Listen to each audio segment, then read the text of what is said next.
Աստված իր սիրելի որդին, մեր Տեր Հիսուս Քրիստոսը ղրգեց աշխարհ, որբեսի բացահայտվի այս հարցին պատասխանը, ոչ թե տեսական կամ փիլիսոփայական ձևով, այլ կենդանի անձի միջոցով։ Այս հարցին խորհրդավոր պատասխանը առաջին անգամ մեզի կբացվի Հովհաննեսի ավետարանի սկիզբը։ Մկրտիչ Հովհաննեսը, տեսնելով Տեր Հիսուսը, բարձրացայն կհայտարարե.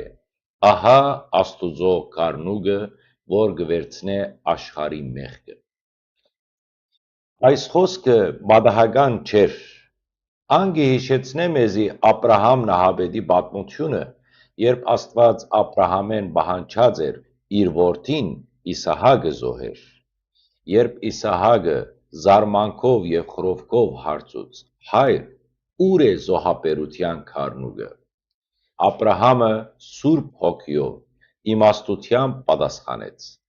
«Աստված ինք պիտի տեսնե իր գառնուկը»։